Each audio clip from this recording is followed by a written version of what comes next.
corporera, que cette semence puisse porter des fruits, d'une des répentances, d'une des changements, d'une des transformations. Par la puissance de ta parole, tu fais du bien. Raison par laquelle moi et mes bien-aimés, nous t'acclamons, nous t'acclamons, nous t'acclamons. Et c'est que tu vas faire cet après-midi dans les noms de Jésus. Amen. Amen. Amen. Gloire à Dieu, nous pouvons nous asseoir. Voilà. Amen. Voilà, sans plus tarder, nous connaissons notre thème de notre convention des femmes qui est intitulée Femmes porteuses de lumière. Femmes porteuses de lumière. Nous l'avons commencé depuis vendredi passé et vendredi du début du mois. Et il y avait des orateurs, même des oratrices qui sont passées. Il y a Maman Maton qui est passée, qui nous a encouragés en tant qu'enfants de Dieu, en tant que des couples du Seigneur, de pouvoir réellement de nous soumettre, de nous aimer les uns les autres. Amen. Et dimanche encore, Maman Sandra est passée pour mettre un fondement important quant à nous, femmes, épouses du Seigneur. Et hier, vendredi, par la grâce de Dieu, nous avons eu encore un orateur qui nous a encore permis d'avancer un pas de plus. Notre frère Jaïbé qui a posé encore un pas de plus.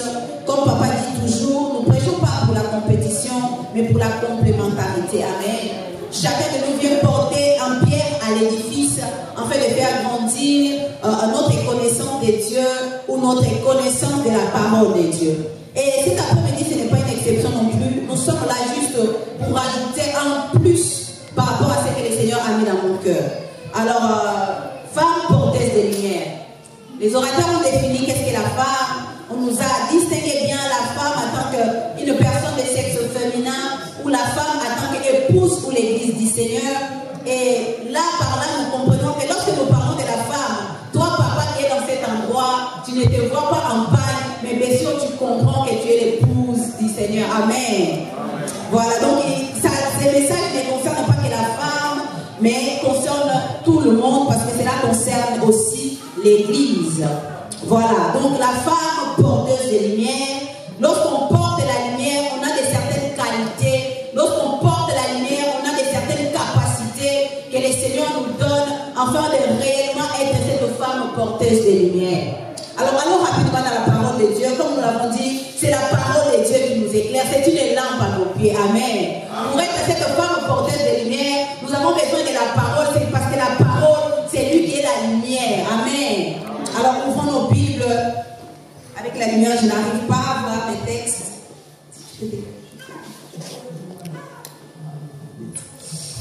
Nous allons ouvrir notre Bible dans le livre de Proverbes.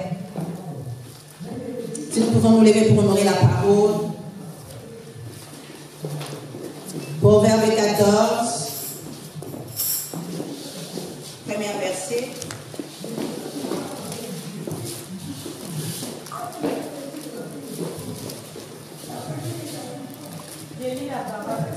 Amen. Amen. La femme sage bâtit sa maison, et la femme insensée la renverse de ses propres. C'est la Jude d'apprendre Proverbe 9, premier verset aussi.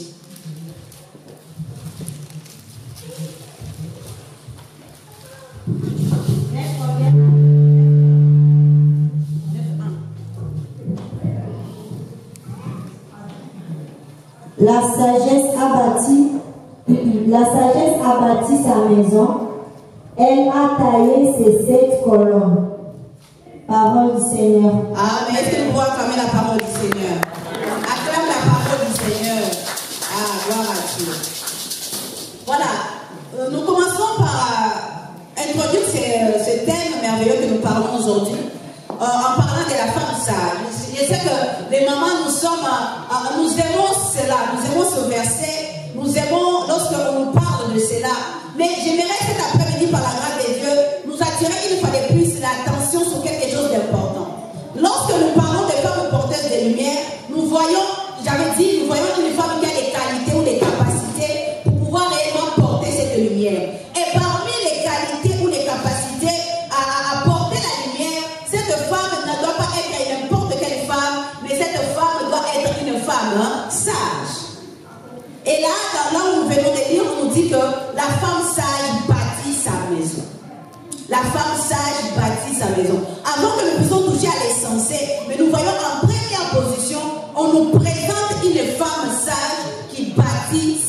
maison. Elle ne bâtit pas la maison du voisin, mais elle bâtit sa maison. Dieu veut interpeller une femme cet après-midi que d'abord, avant de regarder les autres, commence à te regarder toi-même. Ne regarde pas d'abord les autres, mais regarde toi-même. Sois responsable de ta propre vie. Ne bâtis pas d'abord la maison du voisin en disant que voisin, tu dois faire ça pour être comme ça. Mais d'abord, occupe-toi de toi-même. Comme maman avait dit, Sandra avait dit dimanche passé, que avant de regarder les autres, regarde-toi toi-même. Hein? Nous devons nous regarder. Notre responsabilité, c'est d'abord à Jérusalem, c'est d'abord dans notre maison. La femme sage bâtit sa maison. Mais ce qui me touche dans ce texte, ce n'est pas que la femme sage bâtit, mais cette femme a une qualité pour pouvoir bâtir. Et cette qualité, c'est la sagesse. Amen. Amen. Des fois, nous minimisons, nous disons, nous voulons bâtir, mais sans pour autant avoir cette qualité. Tu ne peux pas bâtir sans la sagesse. Si te manque la sagesse, tu ne pourras pas bâtir. Tu peux avoir l'envie de bâtir, c'est bien. Tu peux vouloir construire une maison. Ah, mais sache-le que sans la sagesse, tu ne pourras pas bâtir. C'est pourquoi la sagesse, c'est une clé, une qualité très importante que le Seigneur veut que chacune de nous puisse avoir pour pouvoir bâtir cette maison. C'est là par là où nous avons lu dans le verset 9, on nous dit que c'est la sagesse qui bâtit sa maison. Et il a taillé par 7 colonnes. Alors j'aimerais que cet après-midi nous puissions un peu toucher sur la sagesse pour pouvoir bâtir nos vies. Nous savons que la maison, lorsqu'on parle de maison, ce n'est pas forcément un bâtiment, mais c'est notre vie. Amen. Alors qu'est-ce que c'est la sagesse? On définit la sagesse comme la modération ou la prudence dans sa conduite. Ma question est celle-ci. Est-ce que tu es sage? Suis-je sage? Est-ce que j'ai de la modération dans ma conduite? Est-ce que j'ai de la prudence lorsque je me conduis? Ou j'agis sans réfléchir? Ou j'agis sans me modérer dans mes propos? Tu veux bâtir une maison. Tu veux avoir quelque chose où on dise, on donne que non, cette personne a fait ceci. Mais dans quel état? Dans quelles conditions? La sagesse est modérée. La sagesse, elle est prudente. La sagesse, elle est prudente. On ne peut pas s'avancer à faire quelque chose sans pour autant regarder la réaction. Réfléchir d'abord de comment nous pouvons faire la chose. Nous voulons porter la lumière, c'est très bien. Mais de quelle manière nous allons porter cette lumière? De quelle manière? Sans la sagesse, nous ne pourrons pas. Parce que c'est la sagesse qui bâtit. Et dans notre cas, on nous définit la sagesse comme la qualité de quelqu'un qui sait réfléchir. La qualité de quelqu'un qui a un jugement. Mais lorsque tu agis femme, papa, maman qui est dans ce lieu, lorsque tu as tes actions, est-ce que tu agis avec sagesse? On nous dit que les censés renversent une maison avec ses propres mains. Qui est les censés? Les censés, c'est cette personne qui se croit tout savoir. Toi, on ne te dit rien parce que tu sais déjà tout. Ça, ce sont les qualités de l'insensé. Les censés, c'est cette personne qui ne craint pas Dieu, qui fait ce qu'il a envie de faire, qui va là où il veut y aller, qui fait ce qu'il a envie. Oh, c'est mon argent, je fais ce que je veux, c'est bien. Mais sache que lorsque tu agis ainsi, tu n'es pas sage du tout. Lorsque tu prends ton corps pour en faire ce que tu veux, de la manière que tu veux, sache-le que tu es un insensé. Amen. Amen. Lorsque tu t'agites là où tu ne dois pas t'agiter, sache que tu es un insensé. L'insensé, c'est quelqu'un qui n'écoute pas les conseils des autres. Ou qui tout simplement ne réfléchit pas avant de poser un acte. Maintenant, ma question, toi et moi, lorsque nous posons un acte, nous le posons en tant que des hommes sages, des personnes qui savent avoir cette qualité de juger que ce que je vais faire maintenant, est-ce que cette chose, ça va apporter la lumière ou ça va introduire les ténèbres? Est-ce que nous sommes sages? Bien aimé, je vais attirer notre attention. La sagesse, ce n'est pas question d'âge.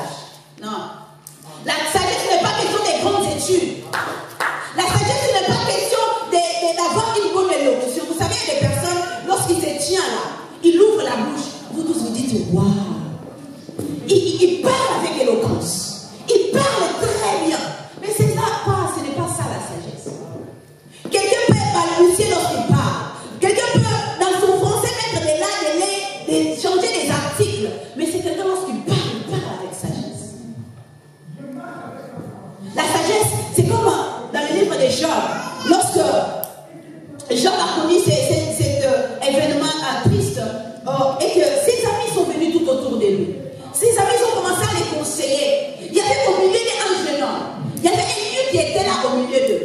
Il était en train d'écouter. Il a dit, je ne vais pas oser parler parce que je suis un petit. Je suis un jeune homme. Je ne peux pas parce qu'il y a au milieu de nous, il y a des grands, il y a des sages. Il y a même des cheveux blancs. Il était là, il écoutait. Mais en écoutant, ça l'a révolté. Il s'est dit, mais non.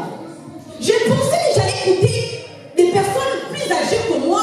J'allais recevoir quelque chose. Mais je comprends que réellement, la sagesse, ce n'est pas question d'âge. Ni des cheveux blancs d'ailleurs. Mais la personne qui a la sagesse, c'est cette personne que lorsqu'il parle de la part du Seigneur. Lorsqu'il parle, il ne parle pas pour détruire. Il ne parle pas pour juger l'autre. Mais il parle pour construire la vie des personnes tout autour de lui. C'est la raison pour laquelle la Bible déclare les commencements de la sagesse. C'est la crainte de l'Éternel. Aussi longtemps que tu ne crains pas l'Éternel, sache que tu es un homme insensé. Parce qu'une personne qui ne craint pas Dieu, c'est une personne qui fait ce qu'il veut. Tu pourras peut-être penser ce que tu fais, parce que tu as eu des longues études, des grandes études, même plus je ne sais pas quoi, que lorsque tu te tiens, tu parles, que c'est toi, mais sache que la sagesse des hommes, c'est folie devant Dieu. La sagesse des hommes, c'est folie devant Dieu. Parce qu'il y a des, nous savons que nous voyons bien au jour d'aujourd'hui, si nous pouvons aller terre à terre, les personnes qui votent des lois, ils ont été assis dans les bancs des écoles pendant des années. Mais ces personnes ne comprennent pas que Dieu a établi un fondement important pour la famille, que c'est un père et une mère qui enfantent un enfant sur la société. Mais au jour d'aujourd'hui, ils favorisent, ils légalisent même des mariages hors normes. Pourquoi? Parce que la sagesse des hommes, c'est folie devant Dieu.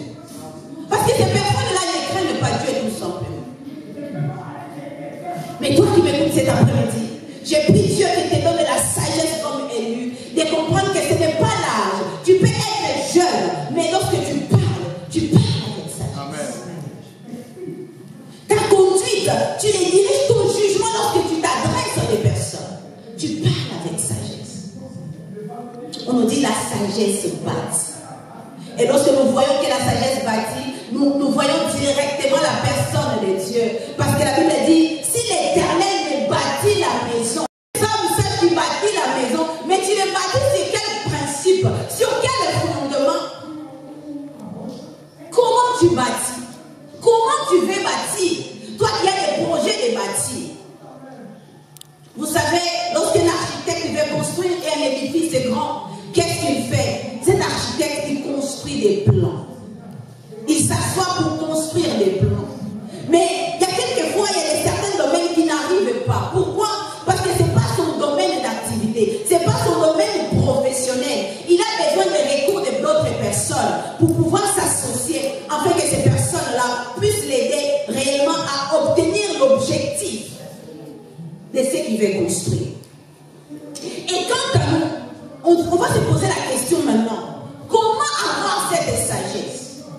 Comment dois-je faire pour avoir cette sagesse? Je n'ai pas eu de longues études, déjà c'est un défaut. Je n'ai pas fait ceci, déjà, je suis déjà quelque part, je n'arrive pas à atteindre cela. Mais maintenant, comment obtenir cette sagesse qui me permettra de bâtir ma vie, qui me permettra de bâtir la maison de Dieu, qui me permettra de bâtir tout autour de moi? La Bible dit ceci, dans le livre de Jacques 1,5. Tout ce qui manque de la sagesse, vous devez tout simplement la demander à Dieu. Il les donne sans reproche. Amen. Amen. Dieu donne la sagesse à quiconque demande. Si tu désires de tout ton cœur, Dieu, comme c'est lui le sage par excellence, il va te l'accorder. Mais est-ce que ce matin, en regardant ta vie, en regardant ce que tu as déjà bâti, peut-être que tu es là cet après-midi, après-midi. Tu as déjà échoué plusieurs projets dans ta vie. Tu voulais bâtir plusieurs choses dans ta vie. Tu voulais amener quelque chose. Comme femme porteuse de lumière, tu voulais amener cette lumière, mais tu as déjà échoué. Mais tu te poses la question, comment faire maintenant pour pouvoir réparer là où tu avais détruit avant qu'insensé. Demande-les tout simplement à Dieu. Désire cela à Dieu. Désire cela dans la présence de Dieu. Demande à Dieu de t'accorder la sagesse. J'aime cet homme dans la Bible, la personne de Salomon. L'Éternel lui a dit un jour, demande-moi tout ce que tu veux. Oui, tu vas me dire, oui, il était prince, il avait déjà les moyens. Mais il pouvait aussi demander plus de domination. Que ses ennemis tombent comme des mouches. Mais cet homme a demandé la sagesse. Il a demandé autre chose. C'est pourquoi Dieu a dit, waouh, je n'ai jamais entendu une telle prière. Cela a étonné même Dieu. Que la personne qui est au pouvoir ne demande pas la domination de ses ennemis, mais il demande la sagesse pour conduire le peuple de Dieu. Papa, toi qui es chef de famille, comment tu conduis ta maison? Tu veux diriger ta maison sur quelle base? Tu veux diriger ta maison en demandant quoi à Dieu? Il y a beaucoup de relations, beaucoup de familles ont été détruites. Pourquoi? Parce qu'il manquait tout simplement à la sagesse au milieu de ces relations. À cause du manque de sagesse, beaucoup de relations ont été détruites. Pourquoi? Chacun a voulu faire comme il a senti dans son cœur. Chacun s'est emporté d'une certaine façon qui a tout détruit, ça a tout gâché. Mais si ces personnes-là avaient la sagesse de comprendre les tenants et les aboutissants, bien aimé, ces relations n'allaient pas se détruire. Beaucoup de couples ont été détruits parce qu'il n'y avait pas la sagesse au milieu d'eux. Chacun voulait parler, chacun voulait avoir raison. Vous savez, le manque de sagesse amène l'orgueil dans le cœur. Et lorsqu'il y a l'orgueil, personne ne veut avoir tort. Tout le monde veut avoir raison. Et ça, c'est la folie de l'insensé. Il veut avoir raison. Même si là où il a tort, il ne veut pas admettre. Pourquoi? Parce qu'il est élevé, parce qu'il est dans une position. Peut-être qu'il va te dire, moi je suis ton grand frère, moi je suis ta grande soeur. Donc tant que toi tu es mon petit, ça c'est l'orgueil qui parle. Ce n'est pas la sagesse. Ce n'est pas la sagesse. Mais nous pouvons être les hommes et les femmes sages cet après-midi, en demandant tout simplement à Dieu de nous l'accorder. En comprenant que sans la sagesse, oh, il y a des projets qui vont être avortés parce qu'il manque la sagesse. Bien aimé, si vous vous asseyez ou si nous nous asseyons en réfléchissant, pourquoi on parle de la femme sage? Si la sagesse n'était pas au centre de la personne qui veut bâtir quelque chose. Parce que dans la vie, nous avons besoin de fondements solides pour pouvoir élever un édifice en hauteur. Lorsque je vais bâtir une maison, je ne pense pas que quelqu'un a le projet de bâtir quelque chose, un petit bicoque. Tout le monde, lorsqu'il a le projet de bâtir quelque chose, il veut que la chose commence au petit et que la chose commence à croître. De la même manière dans notre vie chrétienne, nous ne sommes pas appelés à rester au même niveau. Nous sommes appelés à croître de maturité en maturité. Mais sans la sagesse, nous n'allons pas atteindre cette maturité. Nous ne pourrons pas atteindre la maturité chrétienne. Aussi longtemps que nous sommes pas sages dans nos actions. Nous sommes pas sages dans notre façon de nous adresser les uns les autres. Nous sommes pas sages de façon de savoir qui est qui au milieu de nous. Chacun a sa place. Tu dois dire, une personne sage saura que je suis en train de parler à un enfant, je dois me rabaisser à son niveau pour qu'il puisse me comprendre. Une personne, je dis que là, je m'adresse à un adulte. Je dois tenir un langage que je parle à un supérieur. Mais au jour d'aujourd'hui, nous ne voyons pas. Même dans nos églises, chose grave. Chacun parle à chacun d'une façon insensée, si je peux dire ça tout simplement. Mais Dieu veut cet après-midi que nous puissions demander la sagesse à Dieu, parce qu'il a des grandes choses à faire au milieu de nous. Et pour cela, il veut que nous soyons des hommes et des femmes sages. La deuxième des choses, comment être ces hommes et ces femmes sages? La Bible déclare, si tu fréquentes un sage, tu deviens sage. Nous devons sélectionner notre fréquentation.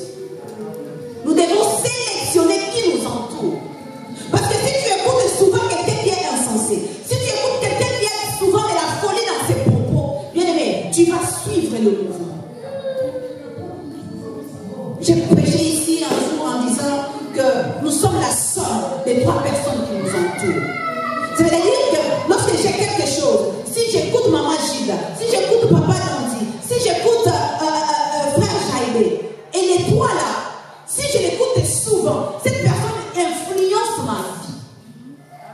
Je vais agir de la manière dont il pense, parce qu'on nous dit que, comment le monde dit, il dit, qui se ressemble, ça semble. Amen. Ça veut dire que aussi longtemps vous êtes souvent, vous avez les mêmes gestes, vous avez les mêmes propos, vous avez la même façon de voir ou de marcher même. Et des fois, c'est ça la dernière fois que je rigolais avec les filles, vous voyez, Liliane, à force de fréquenter Joricia, elle commence à vouloir s'habiller pareil. Elle commence à vouloir mettre les ongles pareil. Pourquoi? Parce qu'ils se fréquentent tout. Pour être sage, tu dois sélectionner tes fréquentations. Avec qui? Tu fréquentes de qui? Ta façon de parler là, tu l'as reçu de qui? Tu l'imites de qui? Les mauvaises compagnies corrompent les bonnes mœurs. Aussi longtemps ton entourage est mauvais, sache-le bien, trop ou tard, tu sauras te corrompre. Amen. Amen. Toi qui craignais Dieu, depuis la fois que tu es arrivé dans un milieu qui ne craigne pas Dieu, tu commences à minimiser, tu commences à banaliser. Pourquoi? Tu ne fréquentes pas les sages. Tu étais une personne qui priait beaucoup, mais au jour d'aujourd'hui, tu as affaibli dans ta vie de prière. Pourquoi? Tu fréquentes des personnes qui préfèrent parler, critiquer ou être sur les réseaux sociaux, qui se mettent en prière. Toi aussi, tu te relâches parce que tu ne sais pas sélectionner sagement tes fréquentations. S'il te plaît cet après-midi, sélectionnons nos fréquentations pour être ces hommes et ces femmes sages qui veulent construire et bâtir un édifice à la gloire de Dieu. Jeune fille, qui te fréquente? Jeune soeur, jeune frère, tu fréquentes qui? Qui est tout autour de toi? Quels sont les conseils qui te prodiguent? Quelles sont les choses qui te conseillent? Comment ils te poussent à faire les choses? Si tu as quelqu'un qui te pousse à la crainte de Dieu, bien aimé, des fois nous faisons des choses pas parce que nous voulons, mais c'est parce qu'il y a une personne qui est à côté de nous en train de nous motiver. Les prédicateurs qui sont là ne nous contrôlent pas. Parce qu'aujourd'hui, si nous nous tombons dans la chair, c'est parce que Pasteur Simon était là en train de nous pousser fréquemment à pouvoir aller de l'avant. Moi, je crois encore, vas-y. Mais si tu fréquentes quelqu'un qui t'effraie, si tu fréquentes quelqu'un qui te rabaisse ou qui à chaque fois te démotive, tu seras aussi démotivé. Fréquente les sages, fréquente les personnes que lorsqu'ils parlent, tu écoutes Dieu au travers de ces personnes. Ces personnes-là aideront ta vie à pouvoir bâtir une vie meilleure de celle que tu étais hier. Amen. Amen.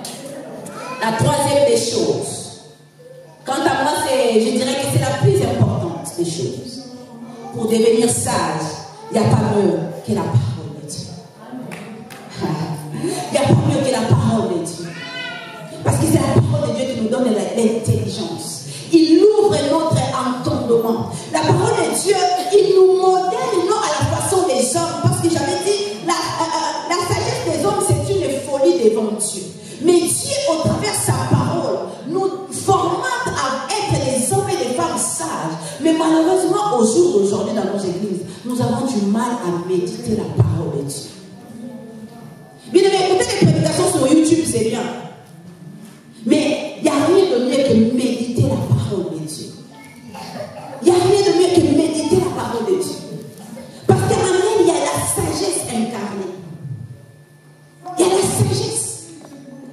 Et au travers du Saint-Esprit, lorsque tu médites la parole, tu verras que le Saint-Esprit qui t'ouvre, il illumine les yeux de ton cœur pour comprendre quelle est la sagesse cachée, infinie de Dieu.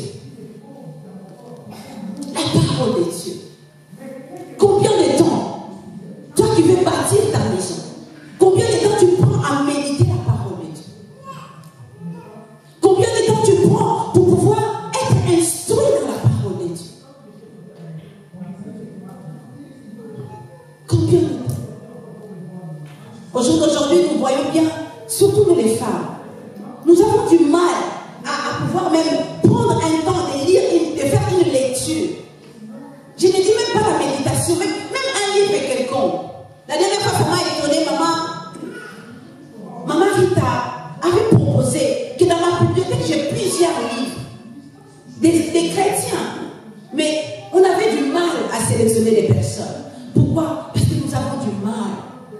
Nous donnons le temps à beaucoup de choses. Sauf à la méditation.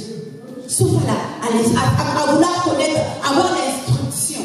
Bien aimé, il n'y a rien de mieux que l'instruction. C'est pourquoi la Bible dit, mon peuple périt parce qu'il manque la connaissance. Tu seras un insensé lorsqu'il te manquera la connaissance. Tu écouteras n'importe quoi lorsqu'il te manquera la connaissance. Mais lorsque tu t'instruis, surtout au travers de la méditation de la parole de Dieu, bien aimé, tu seras cette personne qui a non la sagesse humaine, mais la sagesse qui vient de Dieu. La sagesse qui comprend que non, je dois craindre l'Éternel afin que dans ma vie, je puisse être cette femme porteuse de lumière.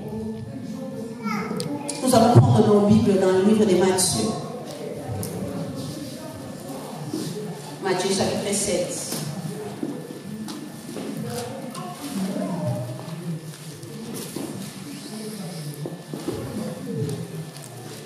Matthieu chapitre 7.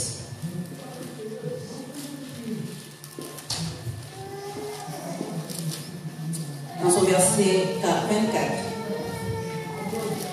Si quelqu'un peut nous aider pour la lecture, parce que je ne vois absolument rien.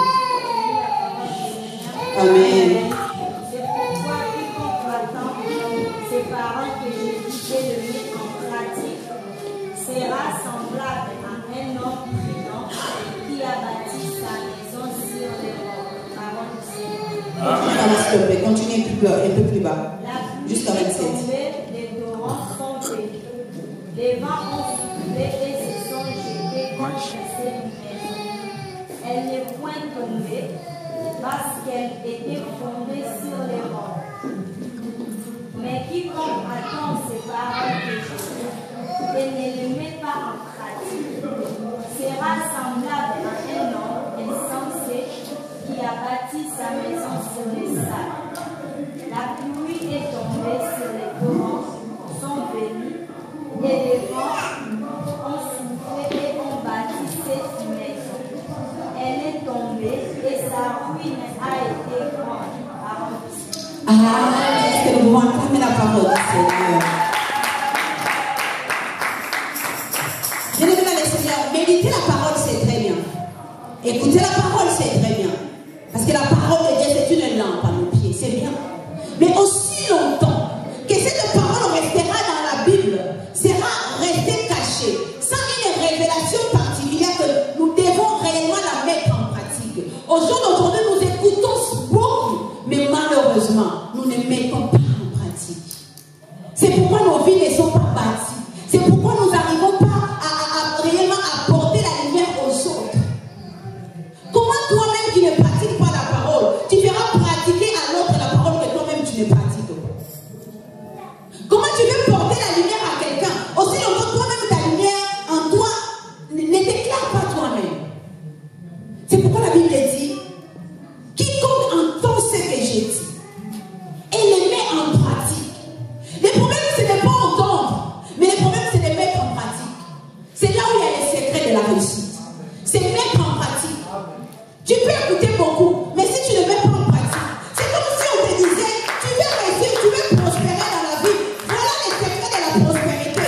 Tu écoutes, mais tu ne mets pas ces secrets en pratique. Tu resteras aussi longtemps dans cette pauvreté, dans cette ignorance pour moi, parce que tu n'as pas mis en pratique.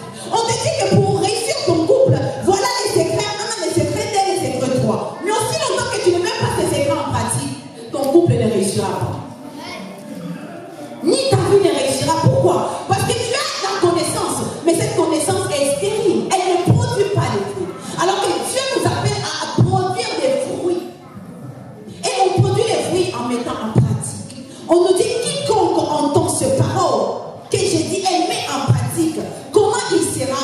Il sera semblable à un homme prudent. Autrement dit, à un homme sage. Lorsqu'on dit homme, on a homme féminin et masculin. À un homme ou une femme sage qui a fait quoi? Qui a bâti sa maison. Et là, nous avons lu la Proverbe 9, nous a dit que la sagesse a taillé les 7 colonnes. Ça veut dire, lorsque nous voyons les colonnes, nous voyons les fondations. Pour bâtir une maison élevée, on doit aller en profondeur. Pour bâtir une maison costaud, un palais royal, il y a des colonnes qui sont solides pour pouvoir faire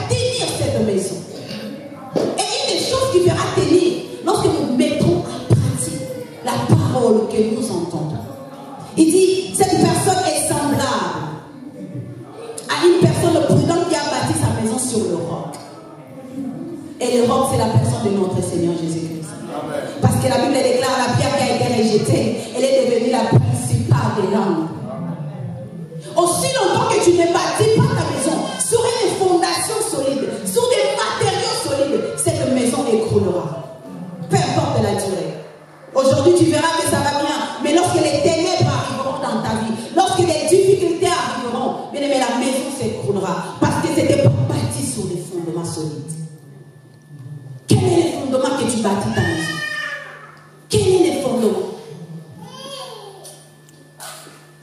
Tu bâtis sur des conseils des méchants. Tu bâtis ta maison sur des conseils de ton assistance sociale. Sur les conseils de ta famille. Oh, parce que mon oncle avait dit. Ça, ce n'est pas un fondement solide. La parole de l'oncle et de la tante. Ta vie est construite sur quel fondement? Ce n'est pas un fondement solide.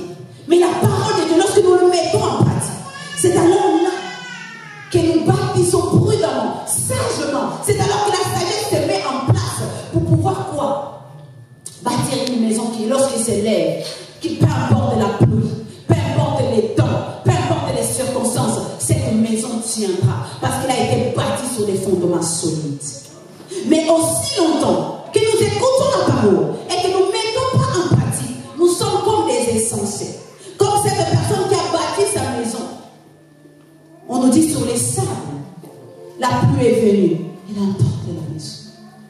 Cet après-midi, femme porteuse de lumière, tu veux porter sur quel fondement? Tu as écouté la parole de Dieu. Des orateurs sont passés. Que fais-tu de cette parole que tu as entendue? C'est juste pour écrire dans ton cahier. C'est pour ce qu'il reste comme archive. La parole de Dieu, ce n'est pas une archive. Mais c'est pour mettre en pratique. Pour que nous puissions voir des fruits. Mais nous ne bâtissons pas sur des fondements des insensés. Mais bâtissons sur la sagesse. Bâtissons sur des matériaux. La sagesse est un matériau solide. Que lorsque nous bâtissons sur elle, bien aimé, les fruits qui sont visibles rendent gloire à Dieu.